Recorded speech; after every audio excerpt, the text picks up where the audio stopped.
Okay, so this should be a quick module. We're really winding down here. So this is one of the final modules of the outdoor soccer officials training. We're going over some correct differences as well as some other simpler rules. So correct differences, the game is still started with 9 players. It'll be, for 9 players, it'll be 5 players of one gender and 4 players of the other gender. The goalkeeper is allowed to be of either gender as long as they're following those guidelines. If a team is starting the game with less than 9 players, they still need to have that minimum of 6. And the note here is that they can have no more than 5 players of one gender and no less than 2 of the other gender. So if they have 5 females and 1 male, even though they have that minimum of 6, they won't be able to start the game because they do not have the minimum of the 2 males and vice versa. So you need to have at least 2 and no more than 5 on the field at a time. Other correct differences, so in shootouts, again, this is only in the playoffs that we'll be doing shootouts for after the overtime period. So they'll choose 5 players to shoot. They must alternate gender. So they need to have either 3 males, 2 females, or 3 females and 2 males. If there's a tie after the first shootout, then we're going to go to that 1-person shootout like we mentioned in one of the previous modules, and they must follow that alternating gender. So if they went male, female, male, female, male for the first 5, that 6th shooter would need to be a female, and vice versa. So the best way to remember that, whatever gender the 5th shooter is, it'll need to be the opposite for that 6th shooter, and we'll repeat that, and we'll repeat the alternating until the winner is determined. Sportsmanship rating, so we went over it with the scorecards a little bit. It's on a 1 to 5 scale, 5 being the best. That would basically mean that you had no problems, and we're going to go over exactly what a 5, 4, 3, 2, 1 is on the next slide. But 5 is the best, and 1 is you had a lot of problems. They were completely out of control and complaining, etc. So after every game, you should try and give that sportsmanship rating right away so that it's fresh in your mind, and so that you're giving a fair rating. Here's a list of the sportsmanship ratings. So 5, team did not argue any calls, and they were perfect sports. And then as we go down the list, teams start to maybe act up a little bit. 4, they argue a few calls. 3, they argue a lot of calls and had to give a couple cards given out. 2, they continued to argue calls. More than 2 cards were given out, potentially a red, which would need documentation. That's why you let the supervisor know. And then 1, they were just completely out of control. Several yellows, several reds, and that would need documentation at that point. So now we're going to talk about handling conflict and kind of what that looks like. And we have a couple of videos of some conflicts that we've had in the past.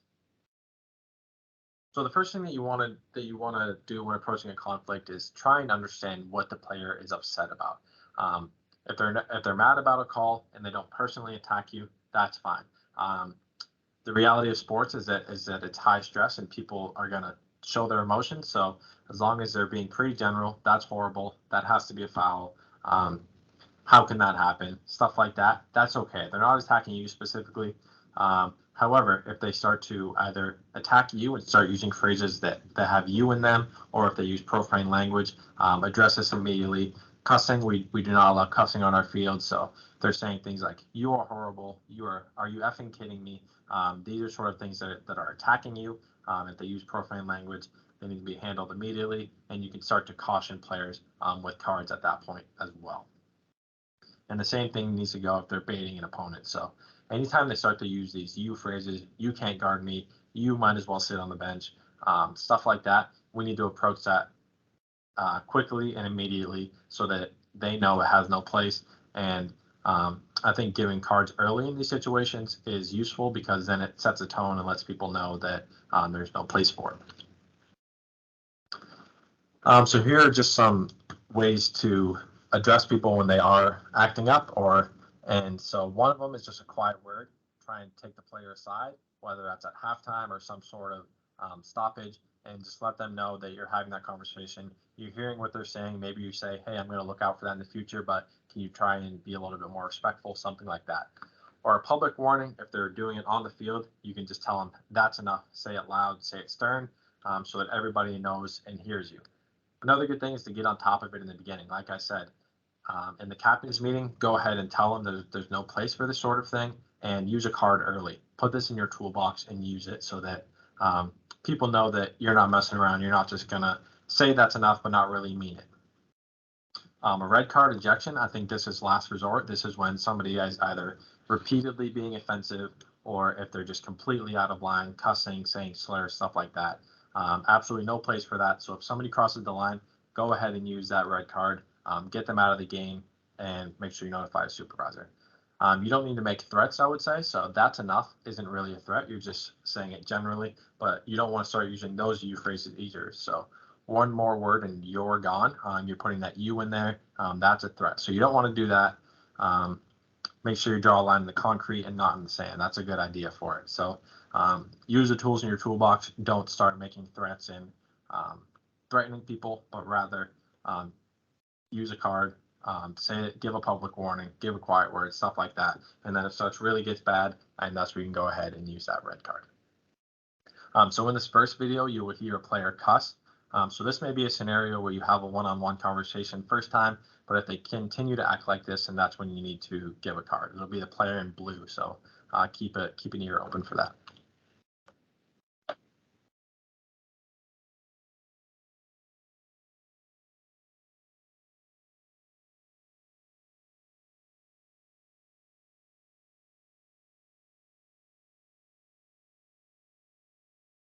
Okay, this is another situation for handling conflict.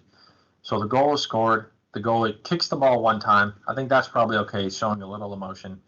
And that second kick is a little bit excessive, and we don't see what happens afterwards. But if he's just acting like a child and kicking the ball and swearing and not getting the game restarted right away, that's when you can go ahead and caution him or have a word with him so that we can get the game moving and let them know that this isn't okay. All right, and in this next video, the final video for this module, keep an eye on the goalie and the number 10 back there. So that is excessive contact, should absolutely not be allowed. The yellow team isn't penalized. You could argue that they were giving an advantage on this, but the taunting is also not okay by the yellow team afterwards. So in my opinion, this should be a red card on the goalie as well as a red card on number 44 of yellow. We can watch that again. So keep an eye on the goalie and the player in yellow back there, and then also keep an eye on number 44 after the goal is scored. Both should be ejected, and supervisor should be notified of both of these cards.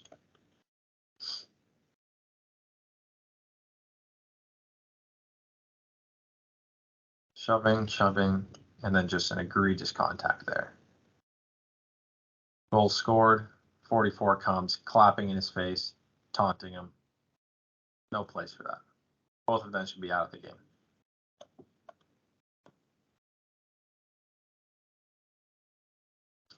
All right, should be a nice quick quiz for this one, and then we'll jump into what I believe will be our final module.